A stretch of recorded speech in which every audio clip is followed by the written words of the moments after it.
All right, I've been studying, been looking at your videos online. Oh yeah, Yeah, I'm sure you have. I spent like an hour doing it actually. Did you really? Today? Yeah.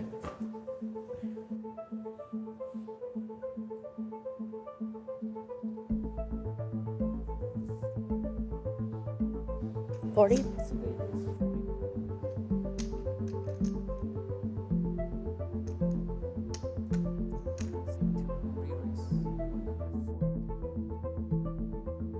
She's gonna call, most likely. I mean, 100 bigs deep.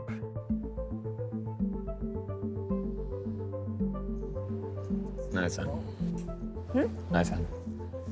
You thought just the Yeah, first I line, thought just that gonna was it. 3-bet, see what I'm made of? I was just gonna take advantage and just set This the episode tone. of Weekly Poker Hand, we are playing 100 big blinds deep. Heads up on Game of Gold. Maria Ho raises it up to 2 big blinds with Queen 4 of clubs.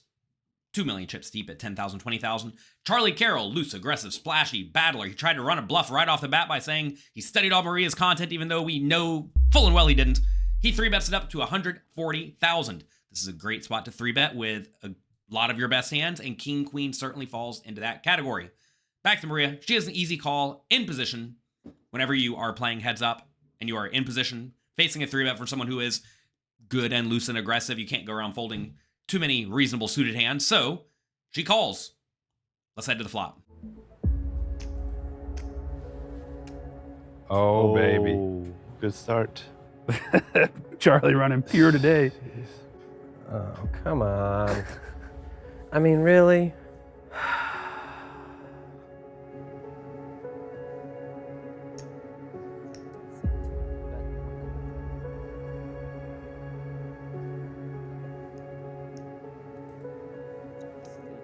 So stubborn.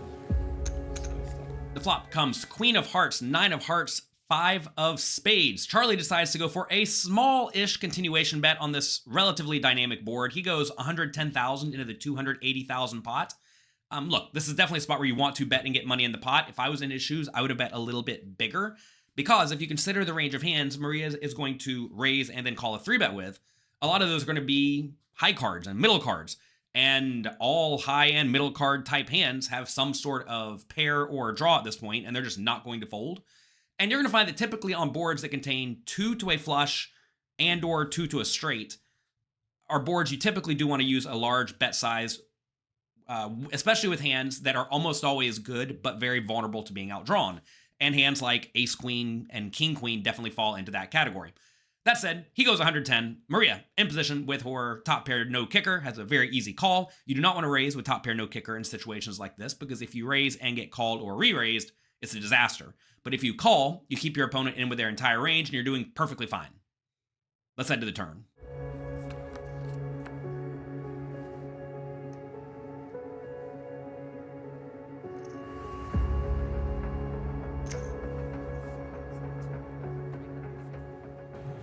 Nice bet.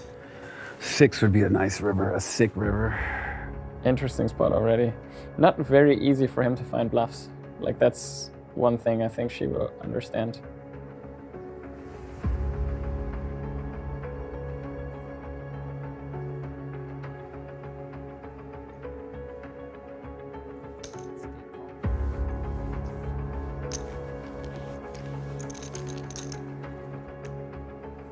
The turn is the 6 of diamonds, and while there is now a straight available on the turn, this is a spot where Charlie doesn't need to be too afraid of exactly the 8-7. Now, certainly, Maria could have the 69, she could have the 6-5, the pocket 6s, the 8-7, etc., but she could also have a whole lot of hands like a queen, or a 9, or a flush draw that is just not going to fold.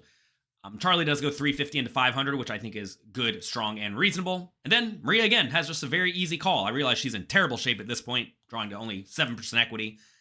But you can't go around folding top pair, especially heads up. Sometimes you're just going to run into it, like she is here. She's going to lose a lot of money unless she can get a really safe river card. Oh my God, it's over. Oh my God, check it to her. Oh my God, if this is over. Isn't this hand 1? Yeah, I think this is the first hand. The very first hand. Oh no. GG. Oh no. Really? So queen of spades.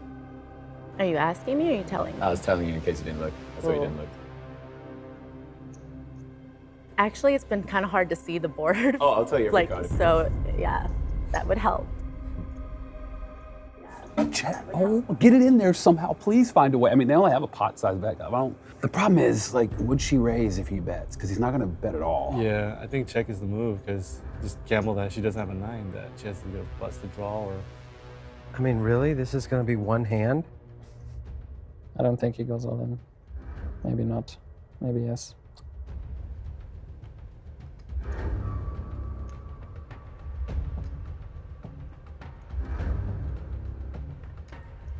All in.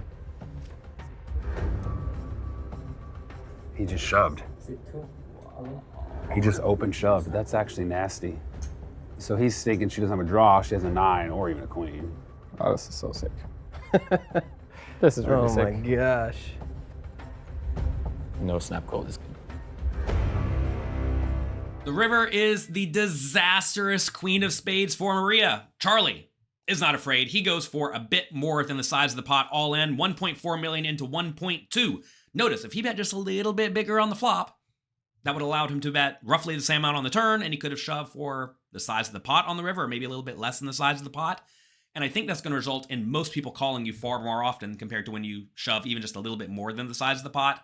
That said, that concept kind of goes out the window when you're playing against good, strong players who aren't going to think, oh, he made an overbet on the river, 1.4, I should fold everything.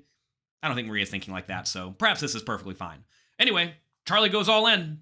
Let's see if Maria can somehow, some way, make the hero fold.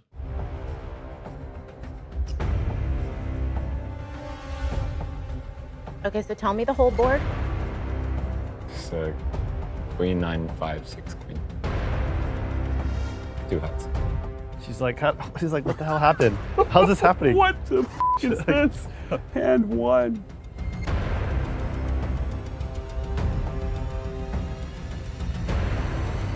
I mean, what do you think I have? Not a queen.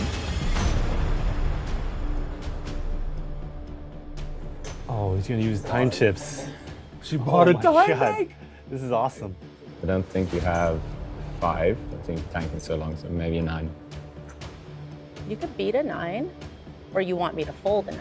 Those are two very different Well, if I things. told you that, that would make my strategy significantly weaker.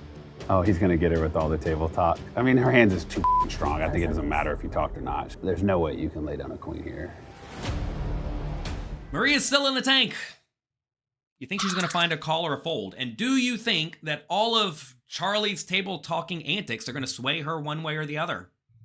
Let me know what you think down there in the comment section below. And while you're down there, click the like and subscribe button for me.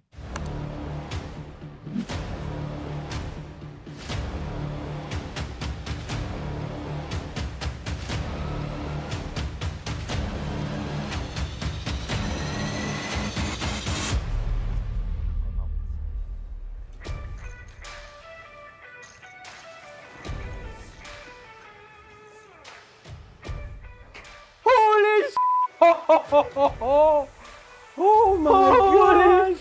Oh my god, this is the best 30 seconds timing ever. Oh my God, no. She didn't know, and then I forced her to fold. Oh that might have God. costed the match. That sucks. After a whole lot of deliberation, Maria runs out of time, and she almost certainly thought that, like any normal tournament, they would automatically take a time bank chip from her instead of just folding her hand. This tournament structure is a little bit different because you have these gold coins that are worth some unforeseen amount in the future, and they're also your time banks. I get why they don't take them, but I think the players should probably have been able to opt in one way or the other before each game, like always take a time bank if I need it, or never take a time bank if I don't need it.